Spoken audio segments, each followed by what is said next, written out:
వెన్నుపోటు ప్రభుత్వం ఏర్పడి ఈ రోజుకి 2 ఏళ్ళు పూర్తయిన సందర్భంగా మన వైఎస్ఆర్సీపీ పార్టీ తరఫున ఈరోజు మేము బ్లాక్ డేగా నిర్ణయించినాం.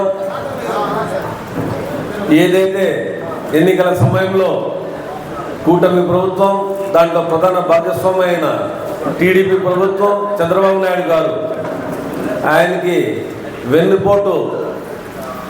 వెన్నుతో పెట్టిన విద్య అనేది ఈ రాష్ట్రంలోనే కాదు, ఈ దేశంలో ప్రతి ఒక్కరికి తెలుసు. సొంత బిడ్డను ఇచ్చిన మామనే వెన్నుపోటు పొడిచిన ఘనత ఎవరికైనా ఈ దేశంలో ఉందంటే అది చంద్రబాబు నాయుడుకి మాత్రమేనని ప్రతి ఒక్కరికి తెలుసు.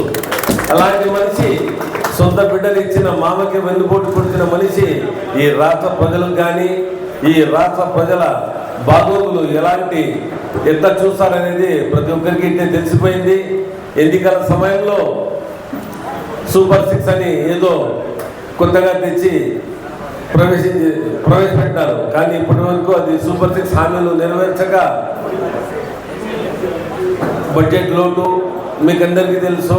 డబ్బులు మీరే సంపాదించాలా, డబ్బులు సంపాదించి ప్రభుత్వం అనేది మిమ్మల్ని అందరినీ ఇస్తుందని ఇలాంటి మాటలు చెప్పుకొని పోయినారు. పల్లాపగులు అమరావతి రాజధాని అంటారు. అమరావతికి ఏంది లేదు, తోడుతా పోతే నీళ్ళు వస్తున్నాయి. దాదాపు సెంట్రల్ గవర్నమెంట్ నుంచి ఇప్పటి వరకు 1000 కోట్ల రుణాలు తెచ్చినారు. కానీ దాంతో ఇప్పటి వరకు ఒక బిల్డింగ్ కట్టిందిలే. ఫోటోలు చూస్తే ఎవరన్నా చూస్తే అమెరికా అనుకుంటారు, స్విట్జర్లాండ్ అనుకుంటారు, సింగపూర్ అనుకుంటారు. కానీ అక్కడ పోయి చూస్తే ఇది అమరావతి లేకపోతే ఏందనేది అర్థం కాకుండా ఉంది.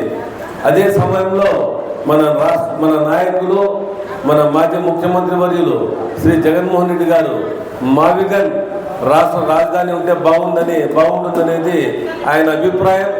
ఈ రాష్ట్ర ప్రజల అభిప్రాయం కూడా అదే అనేది తెలిసిపోయింది. ఏ రోజు ఆయన మావిగన్ పేరుతో చెప్పినారో అప్పటి నుంచి రాష్ట్ర ప్రజలు ఒకే పేరు చెప్తున్నారు, అమరావతి మర్చిపోయి మావిగన్ అని చెప్తున్నారు.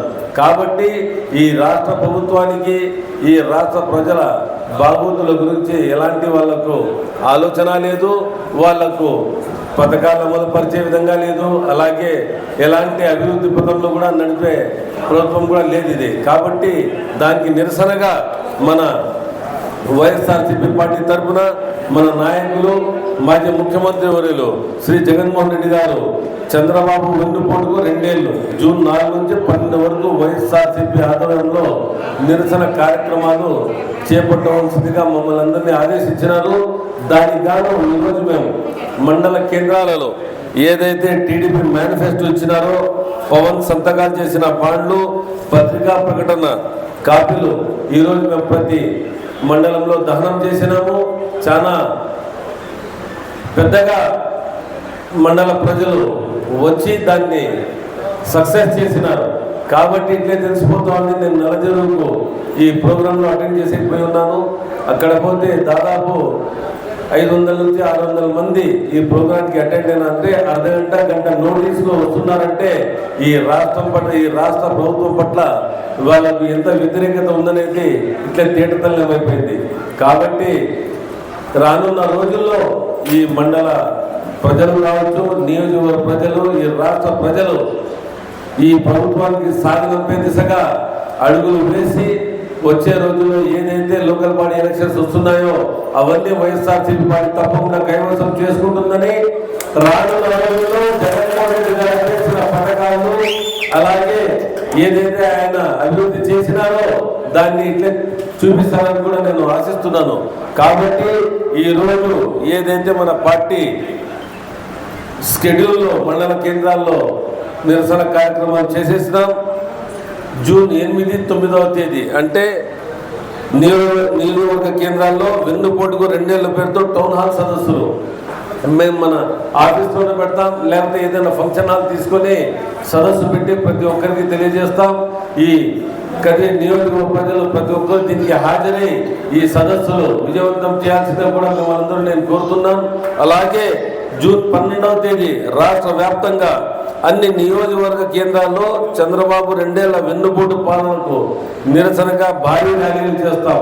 కాబట్టి 8, 9వ తేదీలో ఏదో రోజు మేము టౌన్ హాల్ సదస్సు ఏర్పాటు చేస్తాం. దానికి రావాల్సినంత అలాగే ఈ ర్యాలీలో నియోజకవర్గ నలుమూల నుంచి ప్రతి ఒక్కరూ వచ్చి వైఎస్ఆర్సీపీ పార్టీ ఏదైతే మీకోసం, ఈ ప్రజల కోసం ఏదైతే ఈ రాష్ట్ర ప్రభుత్వం అనుసరిస్తున్న విధానాలు, దాన్ని మేము విధానాలకు నిరసనగా ఏదైతే మేము ర్యాలీ చేపడుతున్నామో ఆ ర్యాలీ కూడా మీరందరూ తప్పకుండా వచ్చి ఈ ర్యాలీని విజయవంతం చేసి జగన్మోహన్ రెడ్డి గారు ఆయన ఆలోచన ఈ రాష్ట్ర ప్రజల గురించి ఏముందో దాన్ని మేము విజయవంతం చేయాల్సిందో కూడా ప్రతి ఒక్కరిని నేను కోరుతున్నాను. కాబట్టి ఈ బాబు వెన్నుపోటు, ఈ పవన్ కళ్యాణ్ ఈ ఏదైతే తోక పార్టీలో ఆ రోజు జగన్మోహన్ రెడ్డి గారు చేసిన అభివృద్ధి పనులకు వ్యతిరేకంగా ప్రజల్లోకి తీసుకొని పోయి చాలా ఏదో వీళ్ళు వస్తానే సూపర్ 6 హామీలు అన్నారు, అమలు చేయలేదు. అలాగే నాడు నేడు కార్యక్రమం కింద మన ప్రభుత్వం ఎంత బాగా చేసిందంటే పిల్లల భవిష్యత్తు, పిల్లల చదువు కోసం వాళ్ళ స్కూల్ చూడండి పోయి నాడు నేడు కార్యక్రమంలో, అలాగే యూనిఫామ్ ఈ దేశంలో ఎక్కడా లేని విధంగా జగన్మోహన్ రెడ్డి గారు ఆ రోజు యూనిఫామ్ ప్రవేశపెట్టి గోడని పిల్లలకు స్వయంగా ఆయన మెన్యూ సోమవారం నుంచి శనివారం వరకు పిల్లలు ఏం తినాలని మెనూ తయారు చేసిన ఘనత కూడా ఆ రోజు ఆ ముఖ్యమంత్రికే చెందుతుంది. కాబట్టి వీళ్ళు మెగా డిఎస్సీ అనే పేరుతో మన ఎంప్లాయీస్ అందరినీ ఎక్కువ చేసుకునే టీచర్లకు మెగా డిఎస్సీ తుస్సుమనింది. వాళ్ళందరూ ఇప్పుడు ఫోన్లు చేసి చెప్తున్నారు, మేము తప్పు చేసినా మా తప్పును సరిదిద్దుకోవాలంటే మళ్ళీ మేము జగన్మోహన్ రెడ్డి గారిని సీఎం చేయాలి, లేకపోతే చాలా మేము దోకా చేసినట్టు ఉంటుందని. కాబట్టి ఈ నిరసన కార్యక్రమాల్లో ప్రతి ఒక్కరూ ఈ నియోజకవర్గ నలుగురు నుంచి పాల్పంచుకొని ఈ నిరసన కార్యక్రమాలు విజయవంతం చేయాల్సిందిగా పదే మిమ్మల్ని కోరుకుంటూ, ఈరోజు డిజిటల్ కాపీ కోసం ఇది QR కోడ్ ఉంది, దీన్ని మీరు స్కాన్ చేసుకోండి, ఈ కాపీని తీసుకోండి. మీరు ప్రతి ఒక్కరిని పార్టీ అనేది మీరు పార్టీ యాక్టివ్ మెంబర్ ఉన్నప్పుడు పక్కన ఇంటికి 10 వీళ్ళ ఈ పక్కన ఇంటికి 10 ఇస్తే అలా ఇచ్చుకోకపోతే 5 కోట్ల మంది మేము ఈ కాపీలు పంచవచ్చు. ఈ కాపీలు ఒకరిపోయి పంచే కార్యక్రమం కాదు, ప్రతి ఒక్కరి బాధ్యత. మీరు 10 కాపీలు పంచే ఒక కార్యకర్త, ఒక లీడరు 10 కాపీలు పంచేది పెట్టుకుంటే 50 మంది చాలు, 5 కోట్లు పనిచేయచ్చు. కాబట్టి ప్రతి ఒక్కరూ దీంట్లో పాలు పంచుకోవాల్సిందిగా కూడా మిమ్మల్ని అందరినీ నేను కోరుకుంటూ, ఈ అవకాశం ఇచ్చిన నియోజకవర్గ ప్రజలకు, అలాగే మన ప్రియతమ నాయకులు జగన్మోహన్ రెడ్డి గారి ఏవైతే ఆశయాలు ఉన్నాయో దాంట్లో మేమంతా భాగస్వాములై ఈ రాష్ట్ర మంచి గురించి, ఈ రాష్ట్ర బాగోగుల్లో మేమంతా ఆయన వెంట నడవాలని కూడా మిమ్మల్ని అందరూ నేను కోరుకుంటూ, జై జగన్, జై జగన్.